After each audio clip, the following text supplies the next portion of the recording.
Welcome to Rope Dropping Knowledge, where we guide you through the magic of Disney.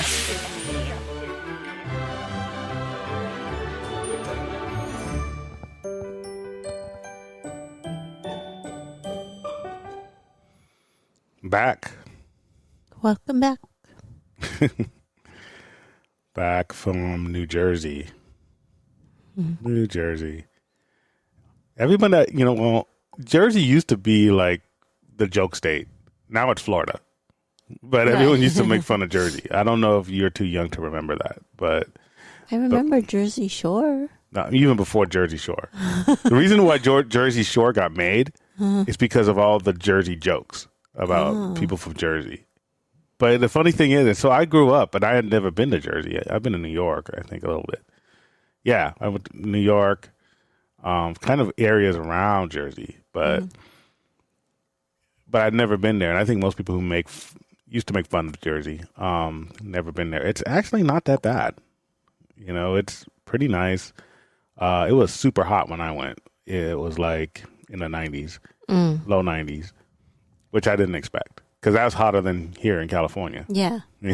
But, a lot of the country is experiencing a heat wave. But I had fun. I mean, we did this, it was for work.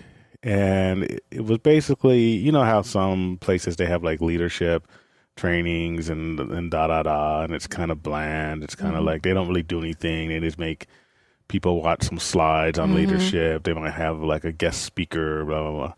And so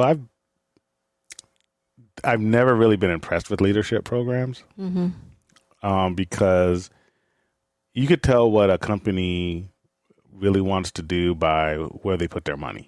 And it's kind of like, all right, it doesn't take a lot of effort to put in a, PowerPoint, get everybody, all these people together for like one thing, which you had to schedule anyway because you're supposed to have quarterly meetings or whatever, and then hire a speaker. You're gonna have a speaker anyway, or it might be like an executive or whoever, and then send everybody on their way, and then you don't talk about it again for a year. But what I was pleased to see was, the organization that I currently work for, they wanted to know, okay, in every state, because we're nationwide, who are who do you consider some of your top people, like what we call high potential, people who have the ability to grow in the organization and everything. And okay, then, we get that from our regional directors and, our VPs. And they're of all levels, in the organization. And then it wasn't like, okay, we're scheduling a Zoom meeting and a PowerPoint presentation. It's like, no, we're going to have this training, but it's going to be an ongoing program. It's not just a training. I mean, saying training is maybe like a conference. It's kind of a conference, yeah. And then it's like getting to know people and everything. And I'm there because, they wanted talent is kind of leading this, like HR. It's an HR initiative. And they wanted all the HR leaders there, the directors and managers. So, but here's the thing. It was like, not only we're gonna take, recognize these people, we're gonna fly them all out. We're gonna set them up in a hotel, we're paying for the flight, we're paying for the hotel, and we're gonna be taking them out to dinner. We're gonna do activities, and then we're gonna hire this person, and this thing is going to be an ongoing thing. We're already thinking about where we're gonna meet next, and it's still we're gonna fly everybody out. It's not like. It's a pretty penny. I mean, it's not cheap to do that. Yeah. For like 30 to 50 people. Yeah. You know what I mean? And I think that it went really well. And it's not, it was more fun because when you get all your like high potential people together, and I think, it's kind of like when you experience like cast members at Disney, like these are the people who are probably the most outgoing in their high schools. You know what I mean? And excuse me, I had to sneeze. Bless you. I don't know why. I've never sneezed on a podcast. We'll keep that in. It's historic. But no, but when you it's like, like the Disney people are like, they're outgoing, some of them, I say some of them need to like try to get jobs in Hollywood and stuff. But some of them, obviously, they go on to corporate jobs and stuff because their attention to detail and customer service is just so good. Well, when you see our best, it's kind of like me being at Disney in a corporate environment. because it's just there's more energy. You typically go to like a company meeting and it is boring. It's so boring. I mean, it's just like, you have somebody droning on and you're kind of like, it's not interactive. Well, even the stuff that's interactive, it's kind of, and I think I was telling you this, how many like, conferences or whatever you go to and it's made mandatory. So, you just get everyone there. And then you have somebody who's the facilitator and a facilitator, trainer, whoever, and they're just like, they want interaction and it goes slow. And then you're just looking at the clock all day and you're looking at your packets and you're looking at the slides and you're looking at, and it's just kind of like, when is this going to be over? And and then you start getting annoyed with the trainer because they're just like, somebody want to read this? Anybody? Anyone have any ideas on this? Like no one's answering. Yeah. And it's just like, oh man, like somebody like, like I need a drink. Like it's just torture. But when you get all the people who are like have this energy, like they want to promote, they want to know more about the organization, they want to know how to be better leaders, and it's like these are things that they actually want, right? For themselves.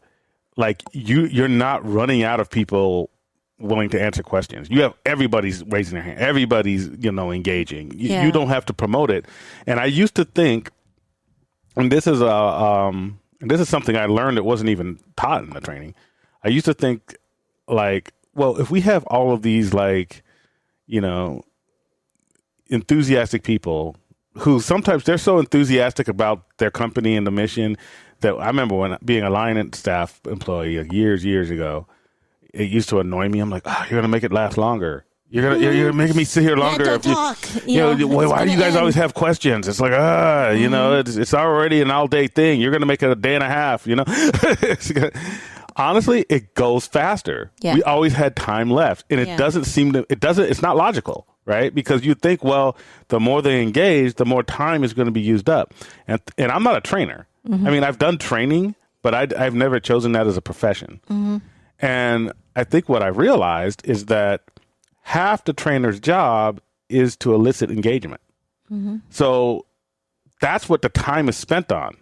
So if they're on a particular topic and they're not getting a lot of engagement, they're going to stick on that topic until they can elicit feedback and to make sure, because their jobs, if they're really into what they're doing, their job and their mandate for the day is to make sure that we are understanding the information given, right? And if nobody's raising their hand, if nobody has questions, it's in their mind, it's like, well, I'm not doing my job. I'm failing at engagement, which is part of the learning process. Yeah. The more people who are engaged, the faster it'll go. And so we always had this extra time because everybody was engaged. And she's to the point to where she's like, okay, we got to move on. You know what I mean? And so she kept it moving at a good clip because that energy keeps everything moving. And I'm 51 years old and I'm just realizing that because you have to understand, I got in, I've been working, at companies or organizations, since since when I was 15 technically, but what I would call real jobs since my 20s. And it's like, this is the first time I've realized that because I've never had a lot of high potential people all in one room. Yeah. And so when you get that all in one room, it's a totally different thing. Well, it's high potential and it's all one company. So everyone's comfortable to engage. No, usually people in one company are not comfortable engaged because their bosses are there. Everybody's going to get reported back on. Everyone wants to shut up. Just think that I'm okay. You know what I mean? If you send somebody away to like a conference where their boss isn't there, they're probably more likely to engage. So this is the first time I've been with one organization and everybody's from the same organization and everyone's speaking up. Everyone has questions. Everybody, no one's afraid to look stupid. There's no dumb questions, like they say. And, you're getting in groups and they're networking with each other and, but it's not like a hard time to calm everybody down. That's not really any crosstalk. They're actually really absorbing the material. So honestly, it's weird that I'm 51 and that's the first time I've had that experience. And I've been at some high level stuff, and it's all been blah. I've never had that experience. Exactly. And I think if we can take that and let people know that this is what it could be, like, because companies are spending billions and billions and billions on leadership, succession planning, all this stuff, every year, and they never probably get great results. There might be some companies that do, some companies that don't, but overall, I don't think there's but this is something I'm actually looking forward to next time. And I'm there. I'm not technically, I'd like to think that I'm high potential, but I was going to be there. I'm there regardless because, I'm a director of talent, right? So they want us there. And this is kind of the thing that we're leading. It's our initiative. My boss is the one that's heading this. But it really makes you feel good about the organization you're working for when you honestly are looking up to people regardless of their title. You know what I mean? And it's like, I'm not looking up to them. It's impressed. You're impressed, and you're not there, and it's not about rank. It's not about anything. It's just, these people really are embracing the vision of your company and stuff. And I think, to kind of segue that is one of the reasons we really like Disney and Disney cast members because they found a way to bring people on board. And I think it's probably harder now because there was a hiring issue, after the, post-pandemic. But they are, just the things that we talk about. They're going the extra mile. I've never met too many cast members that are just like, I'm doing a job. Everybody who I've talked to is kind of taking that vision and that environment and like running with it. And, we're talking to them about Marvel stuff and Star Wars stuff and Little Mermaid stuff, and they're interacting with little kids. And I'm not talking about the characters. I'm talking about people who are like just emptying the trash. Yeah. You know what I mean? They're immersed in the experience too. Like I said, the person that, I guess, empty the trash. Yeah. The people that come around and wipe the table, and she was at Pim's kitchen, and she took our trays away, and then she was interactive with. She was immersed in the thing, like oh, who's Bucky? I just know the Winter Soldier. Around here, we just know the Winter Soldier. We don't know Bucky. They like immersed in the and it's all talking about the stuff, and you keep bringing that story up, and why? Because you remember it. Yeah, it's memorable. Yeah, you this person is somebody who's basically not a character, and they're cleaning tables. Yeah. And yet they're showing leadership. Yeah. Because I think people, they don't understand leadership. They're thinking of it as like, oh, well, leadership is, the CEOs and the VPs and the directors. And it's like, well, no, this person is cleaning the table, and we will bring her up as an example of good customer service until we end this podcast. You know what I mean? Yeah. And then the cast members we meet, Sunny, Xander, all these people that are now, I would say that they're our friends. Yeah. And we look for them, and when we don't see them, we're disappointed. And these are people who were just great at their job, That's why we do cast member spotlights. We decided to do it, this year, because it's like, they're probably half the reason we go to the parks. Mm-hmm. There is a reason why. I'm not saying that people at Universal are horrible people or something. I'm sure they're great people. I'm sure they do their jobs good too. But there's other places we can go. You know what I mean? There's other places we can spend our money. Mm-hmm. And I can still watch Disney movies without going to the parks. I can still be into Star Wars and not go to the parks. Yeah. We go to the parks because of the experience. It takes us out of our rut. But the people who are doing that, it's not Bob Chapek who's doing that. Mm-mm. No, it's the people who are at the parks on the ground. Yeah. And it makes it fun. I see them interacting with my little nieces. Mm-hmm. I see them interacting with other people's kids. I see them doing all these things, and it's an energy. And I'm kind of an introvert. I like, me, I like staying home. My colleagues will tell you after this weekend, I'm no stick in the mud. I'm the one that doesn't want to go out and explore Philadelphia at night. You know what I mean? I like being in my hotel room. That's the best part of the vacation. But if you get me out, it's usually because of my connections with people. And yeah, it was a good week. It was tiring, because I'm sure. I'm not used to being like a week away from anywhere, especially since it's hard because it's like, you go to work every day and then you look forward to this type of thing, especially when you're in the office. And then the pandemic came, and then now we're working from home more than we're working in an office. Yeah. And so now it's kind of an extreme jump. Like going to work every day, driving to work, and then traveling, that's kind of like almost a break. Working from home and then going across country, that's like going from one extreme to the other. Yeah. But it was definitely worth it. I'm definitely glad I went. And I can see now, it's kind of like it, intuitively, but what separates, a good organization from a bad organization, and it's the people. And that's what's exciting. And that's actually my favorite part of HR. It was my favorite part of being a social worker and in HR. I can see these people, and I know that they're going out and they're helping their other teammates and their patients and everything. And it's like, that's a really good feeling to know that you're surrounded by these type of people. So I actually have, even though that I'm physically tired, I actually have some renewed energy. And I haven't had renewed energy towards work. Yeah. Maybe in 4 years. I think I've always done a good job. Yeah. But I'm not saying that like I've hated my work. I'm just saying, it's kind of like being able to look at it through a new lens. Like, even though you have a job, you're looking at it like you just got it again.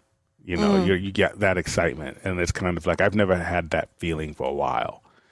So, and I'm not technically part of the program. I just get to see all these. But you got to see how beneficial it is. Yeah, and I got to see and feel that energy from all these people. And I think they're almost all of them are younger than me. They have to be.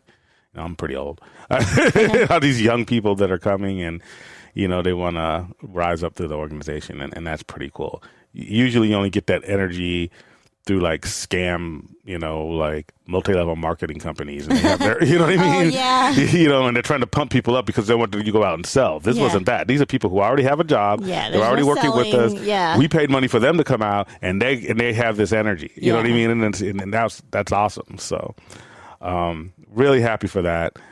And yeah, but let's keep that energy going. Let's talk about our giveaway, our thunderous giveaway that we have for July. We have the Thor. We're going to start out with the Thor wallet, Loungefly wallet.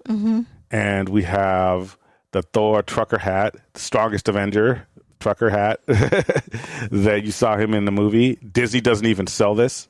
I don't think you're going to be able to buy this again, because I think where we bought it at Epic Hero Shop. Yeah. So if you guys watch, New Rockstars is probably our favorite YouTube channel that deals with Marvel and Star Wars stuff. Yeah, they basically do breakdowns and deep cuts of. Yeah, and honestly, if you want to know what one of my dream job is like when I retire, it'd be working for them. I'd love to work for them. They probably don't get paid much money. I mean, they're in LA. They probably have high overhead and low pay. Yeah. But that's, if you could do anything you want, and money's really not the issue, like I'd totally work for them. I think they're awesome, and I think they're entertaining, and they keep everything positive, even when there are certain things that they're confused on or disappointed in about a Disney property or any property, because I think they've done Stranger Things and Game of Thrones. They've done a lot of stuff. They kind of keep it at the level of they appreciate that these things are being made. And I think that is a cool mission statement to have, because, I went on the whole rant about Star Wars fandom on YouTube and how toxic it can be and how they just seem like whiners half the time. And it's not everyone, but it's enough to where they make a loud footprint, But if you want that hat and just to purchase it, I think they're almost out. I got an email saying, hey, we're almost out of these. So go to Epic Hero Shop, and they're connected to New Rockstars. But check their channel out. I don't mind giving them a shout out. I think everybody should watch them. Yep. When they did their Spider-Man No Way Home video breakdown, I think that got like over 10 million views. The first. Wow. Yeah, Eric Voss is usually the guy who does it, and then Eric Voss. Philip Molina used to be. Well, I think he was the head guy because we used to watch him. He's the one that got us into it because we was doing Game of Thrones breakdown.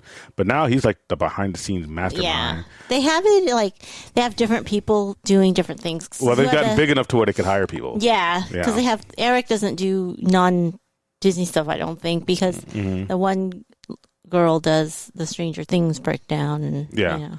But they're all good, and they come from like, at least Eric Voss comes from kind of like this acting improv background. So they're very witty, they're very funny, and I just kind of like. I mean, you know, they probably think they're old. I think they might be in their 30s. I think Eric might be in his 30s. Yeah, but to me, he's still young. You can tell they're in the like film. They studied film. Yeah, they studied film or acting or something. Yeah, the way they break down things, like you would never know. You know, like it's like, wow, how did he, get that? But if that's your, Philip Molina is not on there. I think he's just kind of the Illuminati boss. He's graduated to that level of, the man behind the curtain. He's in the the live stream though. Yeah. But if you guys want to see the best breakdown on YouTube, in YouTube history, watch his Game of Thrones season 6 finale breakdown. It is the best breakdown of any piece of art, in my opinion, on YouTube in history. Yeah, I mean, it is. That's what actually got us to start watching these type of things. Yeah, and man, it's just masterful. Because he knew his classical music. He knew and it's how it matches up and how it syncs and how it was a masterpiece. And then he ascended to godhood because of it, and we never seen him again. And he was like a skinny guy. It was like in a Kango hat, and then it's like, and now he's like this jacked bro. I think he really did become a god. I think he really became Thor. Yeah, exactly. I think he ascended to God bod. Nerd pod to God pod to God bod. It was crazy. But yeah, shout out to them. And so, we have that and the trucker hat, the wallet, and then we're throwing in an action figure, Thor Love and Thunder action figure of Thor in his Ravager gear. Yes. And you can win all this. And all you have to do is direct message us via Facebook, Instagram. You can leave a comment on the blog, or you can send us an email, info@ropedroppingknowledge.com. If you do one of those, you get one entry. If you do two of those, you get two entry. If you do all four, you get 4 entries. That's a lot. So you just direct message us the answer to this question. If you could have a superpower, what would it be? That's it. We'll probably get some answers like, I have a superpower. Love. Like, so lame. Well, we haven't gotten anything like that. We would still accept that, but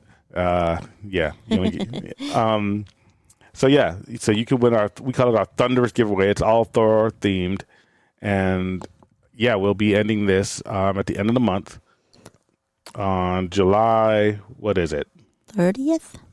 Yeah, I always forget the date. It's July 30th, 11:59 p.m. Yeah, Pacific Standard Time. So you have a little bit, and go ahead and start sending us. We already got some pretty good answers. Who was it? Somebody sent in. I was getting on you for invisibility about how evil a choice that is, and then they've done studies about how evil a choice that is, and then somebody says, "Oh, I would have mind control." I'm like, that's even worse. And I thought mine was worse. Oh man! But I got a few invisibles. Well, got an invisible, and I got kind of similar to invisible, where the shrinking power, like the wasp. Because then that's kind of being invisible too, so you can know what's going on and see what's going on. For those of you who don't mind kind of like raunchy R-rated stuff, watch The Boys and you may reconsider the shrinking power. That's all I'll say. Oh, okay. To me, the shrinking power, just from a practicality standpoint, you'd have to have a lot of stuff that goes along with it. Because I being small to me is terrifying. You run into cats and birds, and we already saw what happened to the Truster Bros when the owl came and they're probably going to eat them and feed them to the kids. baby owls. But what if you're like Ant-Man and the Wasp and you can shoot back up again? You're thinking, what if something goes wrong? Yeah, I think that they have a lot of plot armor, which is their superpower. because I guarantee you, if I was a villain and Ant-Man came at me, Ant-Man's getting squashed and going down the garbage disposal. You know how hard it is to catch a fly? That's like really hard. I've caught a lot of them. I mean, I only got, if you're small, you got to get lucky a lot. I got to get lucky once. So, yeah, I mean, and then you're running around. Look at how dirty people's homes are and the streets are. I mean, New Jersey, one of the things that was gross is that the entire city that we're in is just filled with geese. And there's they geese poop everywhere. They poop everywhere. Just imagine having to like run through they're goose just poop. walking in the street. Well, on the sidewalks. And then Just like in LA now, there's peacocks. but there's lots of them. Oh, it wasn't wow. like a thing that I even bothered to take pictures of. More than the ducks at Disney. Well, yeah, that's a lot. Yeah, Yeah, there's more geese. that's interesting. They're just walking around. I'm like, dang. Like, am I in a different country? No, they're scary because they all chase you. Yeah, these are like street geese. Oh, They know don't. not to chase you because they're just there to pick up some random food or whatever. It's weird. It's like some places have pigeons. They have geese. It's strange. I wonder where they came from. I have no idea. Yeah, Jersey's weird. Nice, but weird. So yeah, that's our giveaway. But we will be back at the parks on the 22nd. Next Friday. So yeah, this coming Friday. And we'll have a podcast before then. But we're going to still have our in-park giveaway. Oh, yeah. So I need to make put some that videos about that. Yeah, we'll make some videos. We'll put them up. So the first person to find us in the park, I haven't decided exactly which thing we're going to give away. I think it's going to be another wallet. Yeah. It's going to be another wallet. Probably another mini wallet. And probably another mini Kate Spade wallet. That's my thing. But it's going to be a newer one than the last one we gave away. But let's get this energy up and try to get it away, and so we can give it away quick, so I can move on to some other cool stuff and switch it up more. So, and then another giveaway. So technically, you could technically win 3 giveaways this month, because this one is something you can't enter, but we are giving away the Invicta Mickey Mouse. Oh, yeah, watch to our fans. To our super fans. Yeah. And a lot of people are like, well, how do you become a super fan? It's just engagement. That same energy that I was talking about at Nye Leadership Academy, well, we just bring that to the internet as far as rope dropping knowledge. Engage us, ask questions, comment on our posts, enter contests. That to me, that's engagement. Even though it's selfish engagement, I don't care. It's still letting us into your lives, and we're letting you in ours, and sharing our stuff. Share our stuff. I never wanted to have giveaways that were so just marketing driven to where it's like, okay, if you want to win this, you got to share us, tag a friend, do the hokey pokey, whatever. I don't want to make it that hard. I just want people to listen to the podcast and engage. Yeah. And however you choose to do that, other than listening to the podcast, is up to you. I'm willing to just, give away gifts, every month, and even more when you count the in-part gifts and the super fan gifts. But the ones who engage the most are going to become super fans, and we actually send you a super fan kit. You'll get some swag, you'll get an official Rope Dropping Knowledge super fan card, and you'll be eligible for special things throughout the year. So that's how you become a super fan. All right. Whew, I think I've talked a lot already. We're already at a half an hour almost. And I haven't said anything about Disney. Not much, anyway. So, you have something here that says a Tesla went through a building. Yeah. The one on our way to Thor? Yeah. Oh, yeah. I On was our just way like, to see Thor. that's how many freaking Teslas are in Southern California. Yeah. You could see one crash through a building. I think it was that Soul Cycle place. Yeah. I don't know. I don't know. I mean, obviously, we're just conjecture. We're just playing like these mental games. I don't know if it was the auto driving feature that went out of control, or was it did the Tesla's like AI get mad at Soul Cycle's AI? And they had a beef, and the car just rammed on its own through the thing. Did somebody just it's probably something boring, like somebody just went too fast and jumped off a curb. And that was weird. Yeah, it wasn't even like, it's just not a busy street or anything. I mean, I don't know. That's in Del Mar. And the thing is that the way the building was situated, it was far away. Like, it's like you have to go over a curb, then like an embankment, and then there's the shop. Yeah. So it's like, it had to be like cinematic type crash. Like, it had to jump the curb. That's what I'm saying. It had to get airborne. Yeah. It had to get airborne and then go through the building. So I hope no one was hurt, but I would have loved to see it. Because it was cool, man. Maybe it was on auto drive. I don't know, because it had to get some speed to do what it did. It wasn't like just running into you're in a parking lot and it ran into a building. It had to jump the curb and fly. But it's not a long street. No, because it's right by a light. Speed. Yeah. So it's like, I don't know. It was weird. It was very weird. It almost looked like a piece of modern art. Because it's like this Tesla suspended in the air. Yeah. Because it was coming down through the building at an angle. And then the trucks were trying to pull it out. And it was just like, man, I didn't want to be one of those people to stop the car and get out and take a picture of it. Because I didn't know, because you don't know if someone's hurt or someone died or something. So it's kind of like, that'd be kind of... No, there was nobody in the car. I think they were, the person who was driving was standing outside, like watching the truck try to pull it out. But that's good. But But we're also trying to make a movie. So, yeah, we got more to see. So there was that. I don't know. I don't know why I wanted to mention that, but but some of these things you see in the movies, they can come true. So never give up on your dreams. Yeah. You too can get airborne and crash through a building. Okay, so there was an article circling around, and we already talked about this a little bit, right? Because we did mention it. We did talk about it for a bit. And we went through the Reddit things because there was a bunch of different things. We talked about adult Disney's being hated, adult Disney people being hated on or whatever.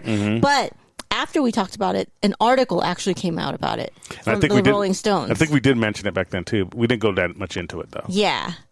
So the article was like how adult Disney's and why they're hated on the internet so much, which is what we talked about. But there was actually the Rolling Stones article. And it's picking up steam. It's picking up steam and getting noticed everywhere. So, and I think a lot of people have feelings about it, and people who aren't Disney fans. And it just kind of got me into some self-reflection. I actually met somebody at our conference that was another Disney fan. And I think that if you get any group of people together throughout the United States, there's going to be one Disney fan. And what I mean by Disney fan is somebody who enjoys the parks or the movies, IPs, but like enough to where they're spending time and money on it consistently. You know, it's not just like, oh yeah, I like, Iron Man or, these one-offs. I think these are blockbusters and that's everyone kind of, or almost everyone. But people who would actually identify as a Disney fan, they would tell you that. You still probably find one of those out of at least every 100 people if you did like random groups, You could say, well, that's 1%, but that's 1% of 300 million. That's a lot. You know what I mean? And then the other, hundreds of millions of people are still purchasing Disney products. They just wouldn't identify themselves as fans. So that's pretty good. And that's why I always talk about branding and how Chapek needs to handle it with care, because the branding has been built for 50 plus years, especially for the parks. So let's be careful with that. But I was kind of thinking about for us, because I was like, okay, let me be self-reflective. Why are we Disney fans, And why do I think other people are Disney fans? And I kind of break it down into 3 kind of categories. I think one, it's just fun. I think that's the biggest category. I think a lot of people who ask, well, why do you guys go to Disney so much? Especially when you don't even have kids or whatever. And I think, and you are always complaining about lines and being around crowds. Yeah, and it's like, you know what? It's fun. It takes my mind off of a lot of the bad stuff that I have to deal with during the week, that I actually personally have to deal with because, I'm in HR and I'm dealing with stuff. Back in the day, I was a CPS social worker, so I was having to deal with even more dramatic stuff back then. And Disney kind of just separates you. It puts a wall between that and says, hey, for this weekend, you're not dealing with that, And a matter of fact, you're in the opposite of that. You're not just in fantasy in your head. We're going to surround you with physical manifestations of these things that are fun, and it's just a good time. You know, you get excited to go, and you know me. I am not and I said it before. You know, earlier in this podcast, I'm a homebody. I do not like going out. You're kind of a homebody. Like, we don't do a lot of, you know, once I hit probably the age of, definitely by the age of 25. But then I would still hang out once in a while with social workers because they drink a lot and go to clubs. But I was never a big club guy. Even when I was a part of a mixed martial arts company, and I've said this before, we would have after parties at these clubs, and they would host us, and we would host our sponsors and everything. I'd make sure everyone got there. I'd make sure everybody had their drinks, had a good time, had their tables and whatever. 10 o'clock, I'm out. You know, I was never there to hang out and to the end of the night to see what happened. To me, nothing good happens. There's nothing good that happens, like, you know, past 11 o'clock at a club. You know, there's some things that might be fun in the moment that you'll regret the next day. Yeah. but nothing that I would live for, nothing that I'd put on a resume. You know, and don't get me wrong, I was never like a buzzkill. I was never like trying to talk people out of it.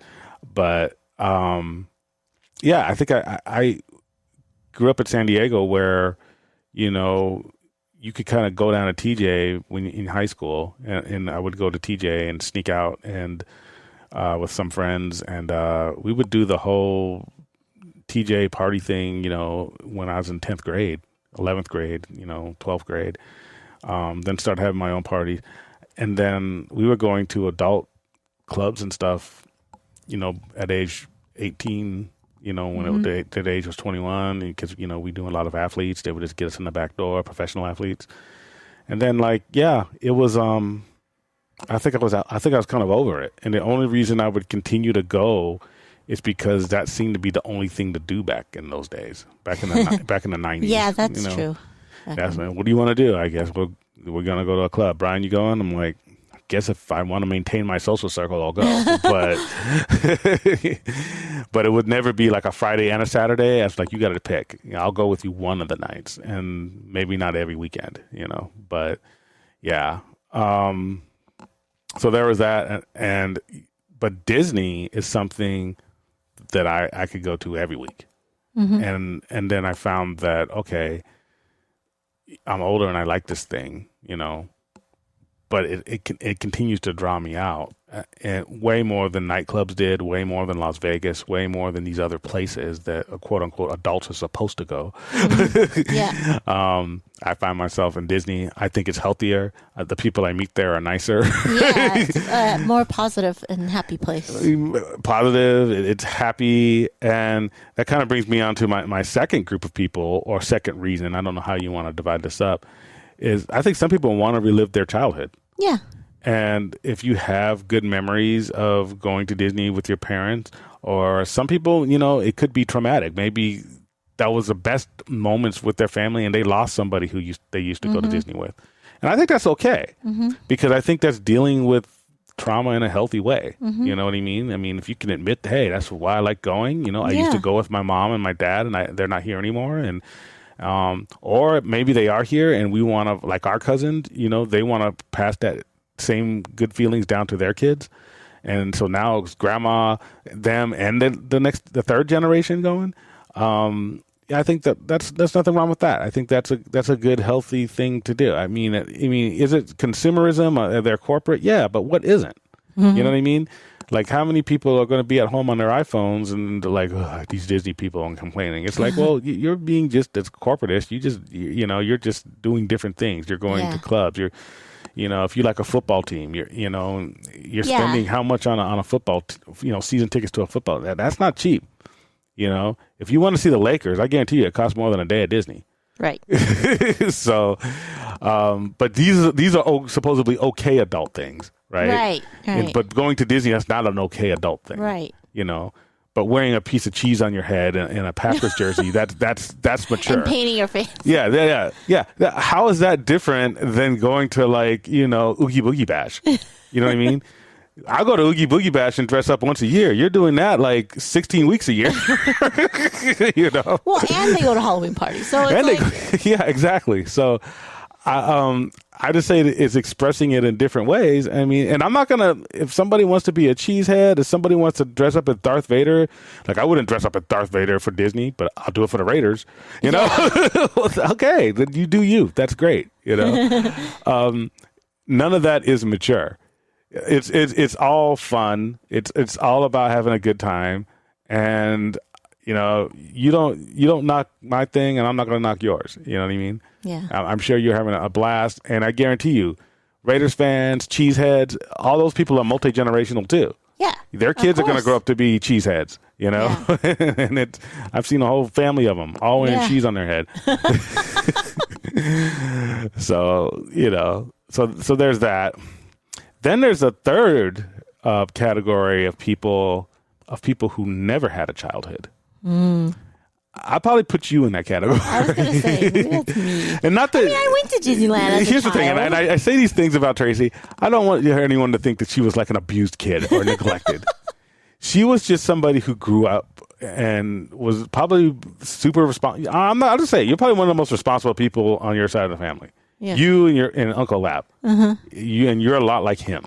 You two are kind of similar. And people who just on their own without being pushed became like, high level professionals and, extremely intelligent, but instead of just being like, I always make fun of Tracy for being like this, greedy corpo. She's not really greedy because she uses any type of influence and wealth she has to basically contribute to the family. She's not doing it so she can buy, red bottom shoes and stuff like that. She's she tops out at around Marc Jacobs level. You know what I mean?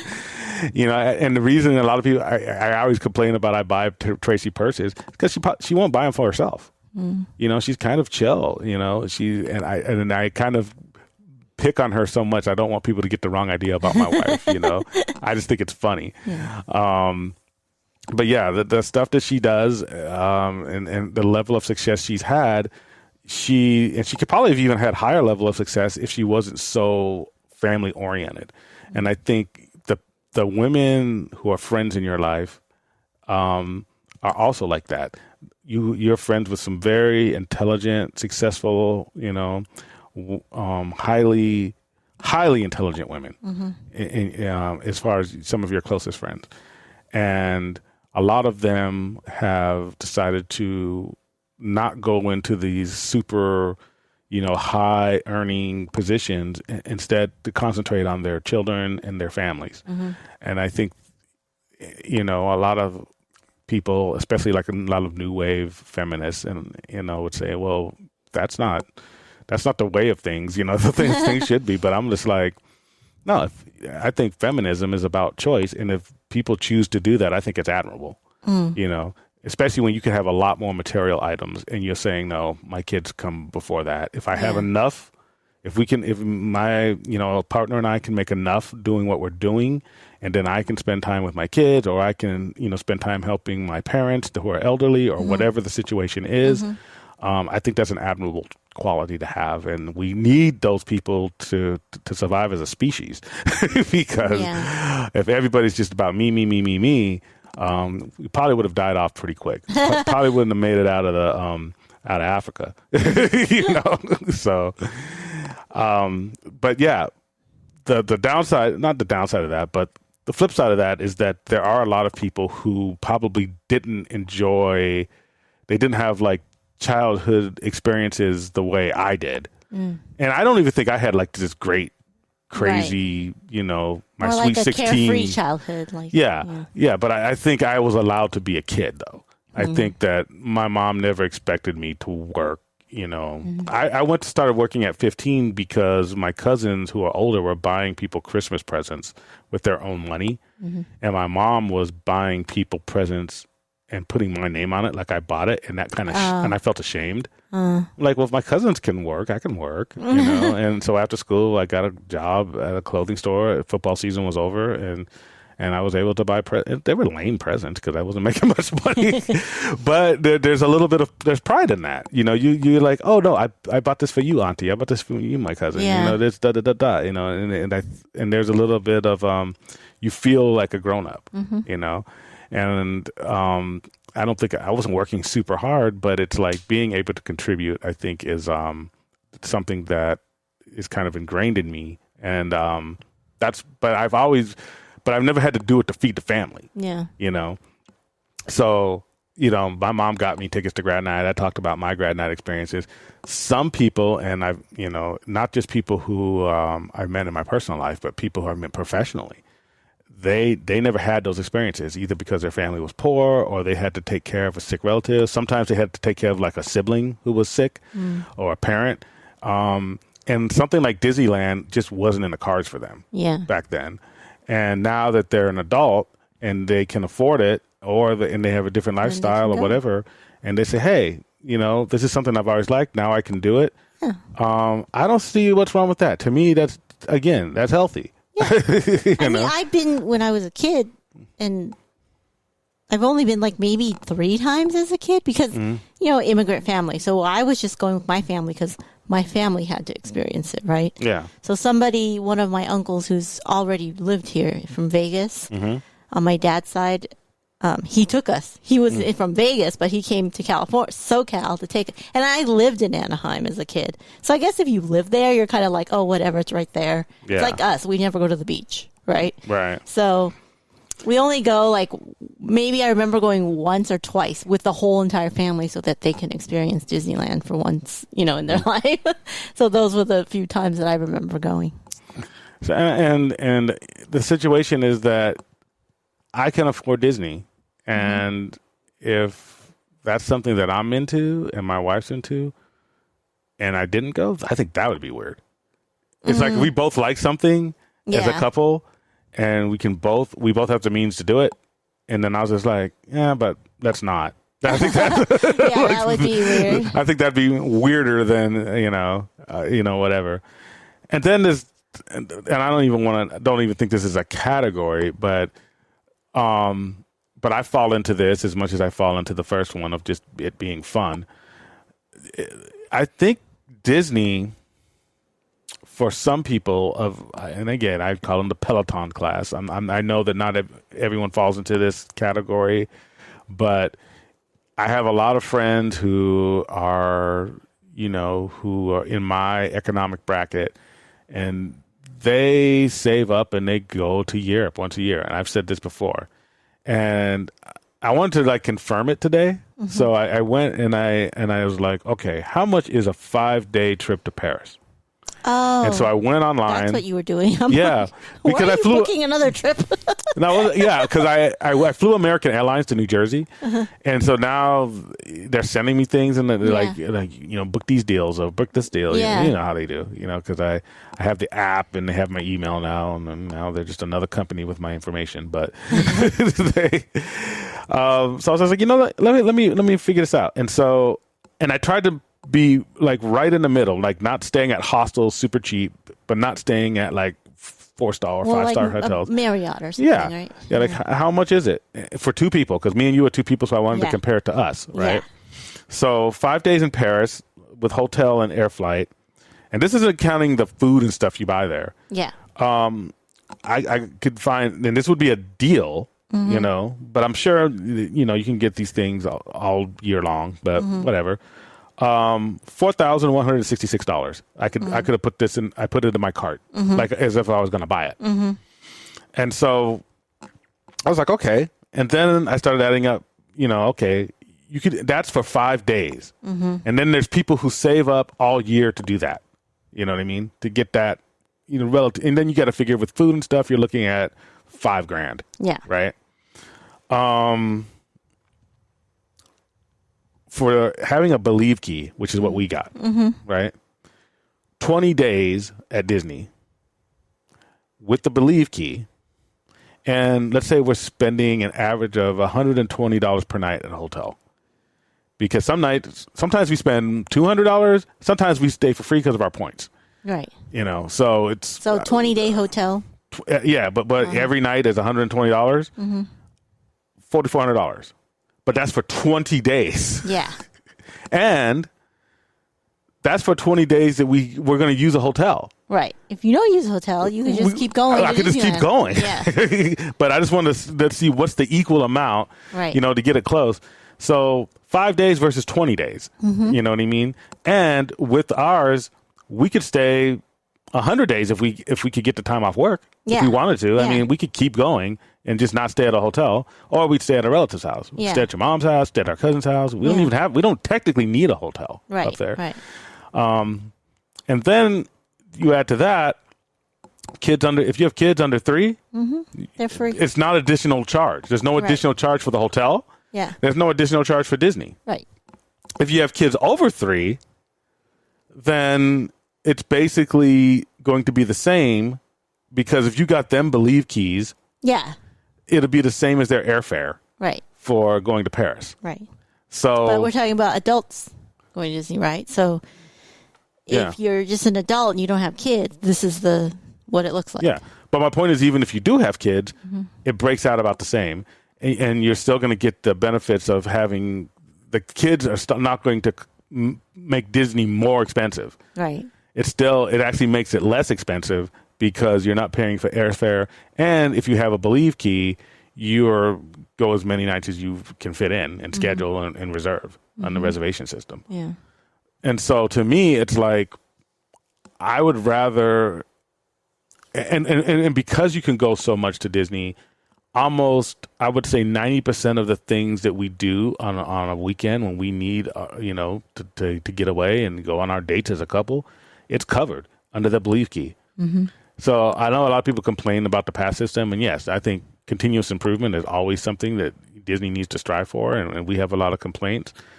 But from just a middle class spending standard, I get a vacation every 3 weeks. And then, as opposed to somebody who saves up and goes to Paris or Asia or wherever, they're doing it for 5 days out of a year. To me, that's not even a vacation. That's stress. Because I know traveling internationally is stressful. Traveling is stressful. And I'm telling you, as somebody who's in HR, if you have a toxic boss, but you can't quit because you need the health insurance. We don't have universal health care in this country, or if you can't quit because you just got too many responsibilities and bills, or maybe there's just not another job in that area. Yeah. Being able to go to Disney have like a mini vacation almost every week, or maybe every other week, or maybe once a month, is a lot better than trying to arrange this huge thing once a year that's going to cost just as much or more if you have children. Yeah. And so to me, financially, it just makes more sense. Right. And the people who go to their once a year, European getaway, Aruba, or whatever, these are all probably around the same prices. Mm-hmm. They're still going to need to pay money for the other, 51 weeks a year. Yeah. They're still going to need to put money into that. So that increases it, even more. Mm-hmm. So other than Disney, we go to weddings and we go to MCU movies. And then we'll go out, we go out to dinner. Family parties and stuff. Sometimes family comes into town. Yeah. But we're not putting, I think, that roughly $5,000 that we put into Disney per year, that pretty much covers most of the year. Yeah. And then the money that we put outside of Disney, that's probably another $1,000 maybe. Mm-hmm. So because of Disney, we have a $6,000 to $7,000 entertainment budget for the entire year. Mm. As opposed to somebody who goes to Europe, who's going to have like a $20,000 entertainment budget for the entire year. Yeah. Does that make sense? So yeah, it's actually, believe it or not, as much as people were complaining about the Dasani water on our $2.1 million I mean, 2.1 million view TikTok. Because every other comment, it seems to be like, oh, but it's Dasani and it's probably $1,000 or whatever. Oh, yeah. I don't even know. Like, I tried to understand the Rolling Stones article and pay attention to it. And I didn't get it. Like, it was saying a whole bunch of nothings. It wasn't giving the reasons why adult Disney people were weird or whatever. And that's why I was trying to give the reasons why people do go. You know what I mean? So if people, because a lot of people, and I want to give this out because I'm sure a lot of our listeners are getting these questions. Why do you like Disney so much? Why do you go to Disney so much? Yeah. That is the number one question we get. I just gave you 4. Right. I gave you some talking points. Shoot those back. Yeah. It makes perfect sense, you know, and it's not, and it's logical. They're all logical, right? Yeah. So I don't get what's weird about adult Disney. Like I see what you're saying. You gave 4 answers, 4 reasons, but why are adult Disneys hated on the internet? The article didn't say much about it other than rambling on and on. Yeah. You know, so I was like, huh? Other than the one example a couple years ago about the childless millennial lady. Yeah, I mean, taking up space in line. I guess that's what they're like complaining about. But they're not complaining. They're like, you guys are weird. You guys are, you know what I mean? It's kind of like, okay, but we're spending our money on this type of entertainment. And my point is there's other entertainment, however childish you might think it is. Every other adult form of entertainment is childish. Yeah. That's my point. Football is the most childish thing to me. Like football fans, I know I'm going to get hated, you know, but whatever. In my opinion. No, to me, but I guess what I'm saying is childish is okay. Yeah, it's okay. Like if you're going to work 2,080 hours. I'm in HR. I know how many hours you work full time. It's 2,080 hours. Yeah. You're gonna work 2,080 hours a year, and that's not including overtime. Yeah. To do everything adult, to go to like high class meals and know your salad fork from your soup fork or soup spoon or whatever, you know, and to do what? To look a certain way, to be quote unquote mature. Like, no, dude, if you're out there working, you get to do what you want once in a while. Yeah. And a percentage of that time, it should be spent on the things you enjoy. And if you enjoy being a cheesehead, that's great. Yeah. You found something that you and your community can bond over, and that's great. We have Disney. Yeah. We and our friends, we bond over that, and a lot of our family members. You know, if it's Dungeons and Dragons, fine. You know, if it's some people are into like hiking and skydiving and all those things. I mean, to me, those things aren't more mature. The fact that you could die makes them more mature. I don't know. I mean, but I would risk my life as something fun. Yeah, but I'm not going to knock it. I'm not going to be like, hey, you know, you jumping out of a plane 4 times a year. Yeah, that's weird. You know, I mean, if you're into physics, that's more weird. Yeah. When we go up on a roller coaster and come down, that's been engineered and that's been tested, and it doesn't depend on my skill to survive. Right. You know, some people go hunting moose. Yeah. Okay, that's fine. You know, I don't know how that's better than going to Disney though. You know, some go camping. So the next time somebody asks you, why do you go to Disney? Say, hold. You tell me what is your pastime. And we will compare. Yeah. Which one is more mature? Which one is more appropriate for being an adult? I guarantee you we'll win. I guarantee you. Because our answer is going to be nothing. Yeah. I don't do anything, which is incredibly immature and unhealthy. Or it's going to be something ridiculous, you know, like wearing a mascot uniform on a sideline, you know, or screaming at a TV while getting intoxicated because your team, you know, didn't hit the under or whatever. That's what I mean about football. It's like, why is that like okay for adults to do, but not? And then when you're watching football, you know that's not you on the field, right? Yeah. You don't get to participate. Right? Like you're yelling like as if you are professional. Like, here's the thing. You're a coach. I have a second hobby. I jiu-jitsu. I used to play football in high school. Like I've actually done athletic stuff. Yeah. when you guys are in your 50s and complaining about people going to Disney, but you're like a cheesehead, you're not the one catching the ball, right? No one's throwing to you. No matter how many beers you drink, it's not going to happen. It's not going to come out of your 4K television and land in your lap. And no, you're not a hero, right? But if that's what you love, I'm good with it. Yeah. And I hope it makes you happy. I hope it takes you, distracts you from the horrors of our world. I hope you get that Sunday to be with friends and family and love everyone and do everything. I would never criticize you for doing that. Yes. All I'm saying is keep that same energy for everyone else. That's all I'm saying.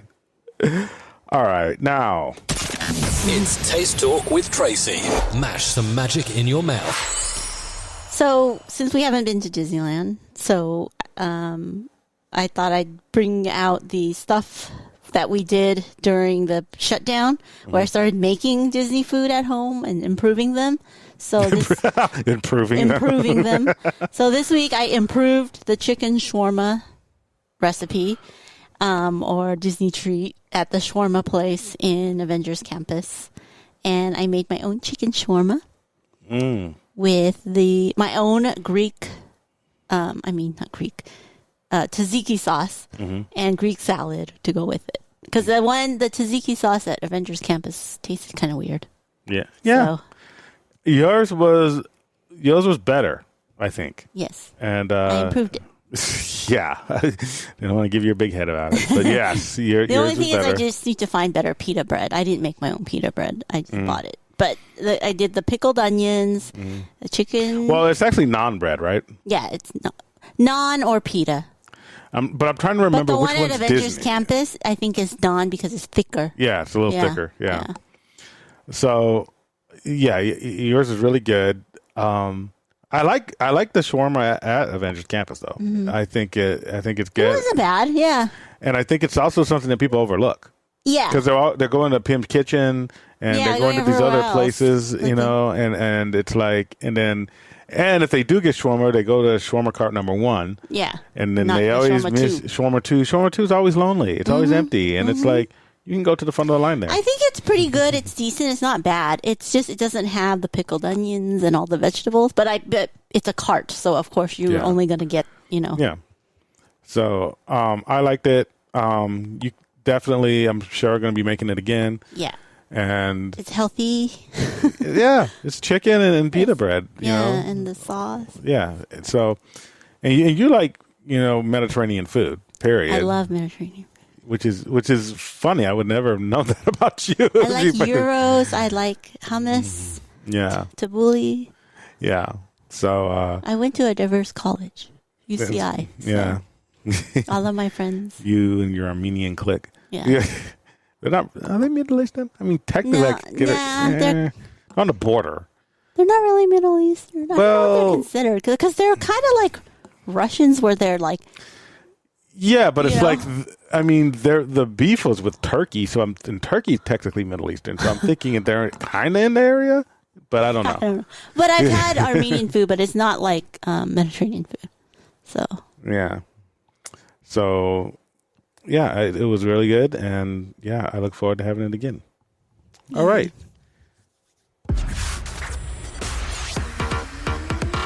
Top Points Disney. We skipped the Disney Plus show. Some Disney Plus shows got a bunch of Emmy nominations. Yeah. Which was exciting. Very good. The first one was, let me see. I think you sent them to me, but I didn't save them. Oh no. No, you're like, I'll just look at the pictures. Yeah, but now I can't find it. Oh, here it is. Okay, so it's, Loki got 6 nominations. Mm-hmm. Moon Knight got 8. I told you that was a good one. Mm-hmm. What If got 3 for Outstanding Animated Program. Mm-hmm. Hawkeye got 2. Yeah. And that's it. That's it. Wow, Moon Knight. That's like got to be up there as one of my favorite shows. Now that we watch them all. Mm-hmm. And next week we're going to be going over Ms. Marvel. Okay. And we will tell you our thoughts on that. But I will say, just right now, that it's the highest rated, not just Disney Plus show, the highest rated Marvel property. Yes. on Rotten Tomatoes, 98%.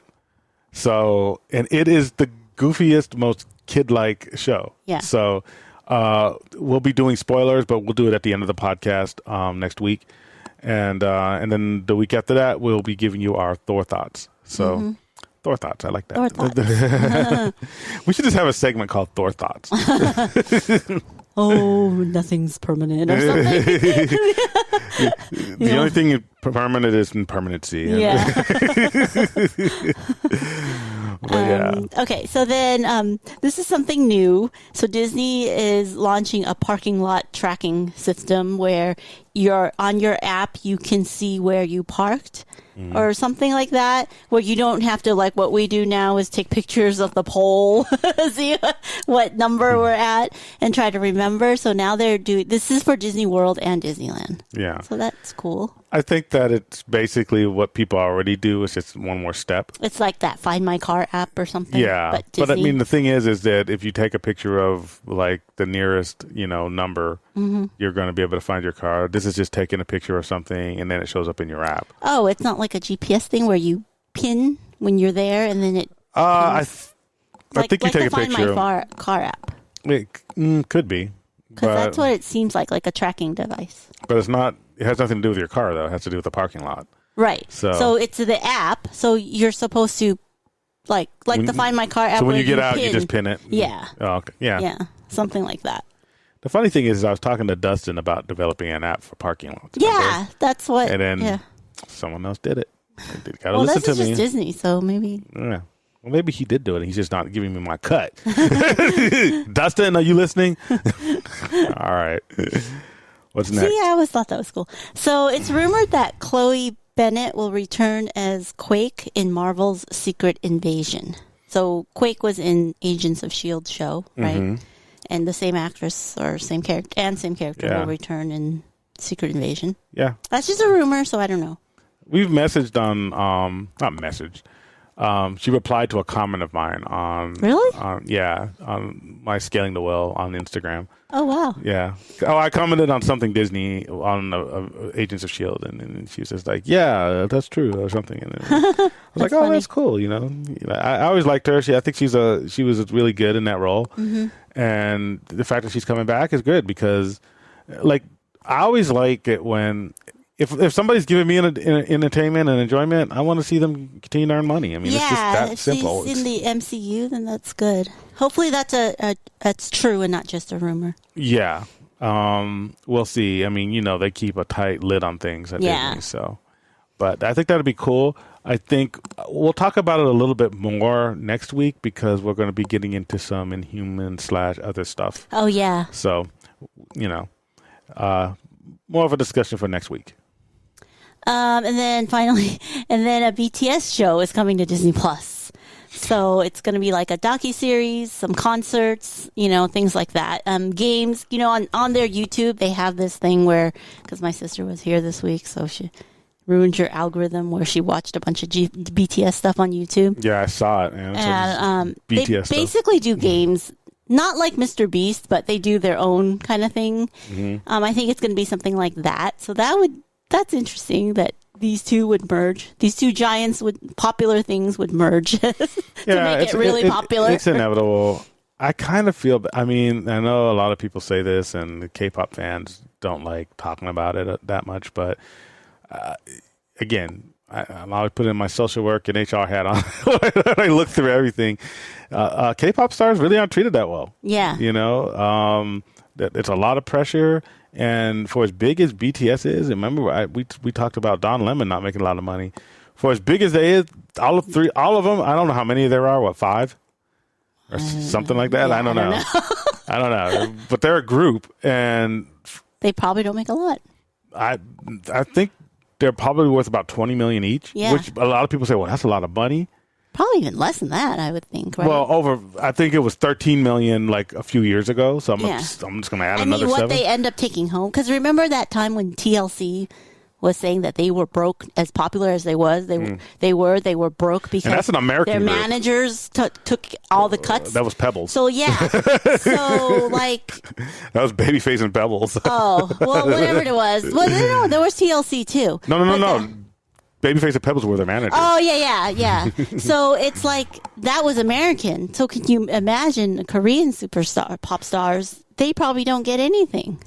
Well, as big as they are, they should all be closing in on like, $500 million each. Yeah. Like, considering not only how big they are, but they've been big for multiple years. Yeah. And overseas and now in the United States, like, they should be like serious money. They shouldn't have to work a day again in their lives if they didn't want to, and yet they have to. Yeah. And that's weird, Yeah. because they're only in their 20s. Right. One might be 30. One is turning 30. So, YG is their company, and there's a whole thing about that. I'm not going to get into it, but they have a very tight rein, and it's almost like UFC fighters. It's like it's like they put in all this work, and it's like you don't make much. You don't get not as much as the people who are actually distributing your product. So, it's a weird thing, and yet they have you dancing and singing at like age 6, because they go through these camps, and it's just it's weird.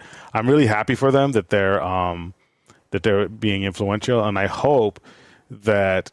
I know a lot of BTS fans are probably hoping that they come out with more music and an album and stuff. I'm hoping that they find another level of success outside of music, to where they get into movies or whatever on their own terms. Yeah. And they can get outside of these contracts that they're kind of strapped to, and just have in their 30s and 40s just be like these superstars, on their own terms. Yeah, one of them went solo already and has 2 music videos released, and it's pretty catchy. So yeah, we'll see, but good for them.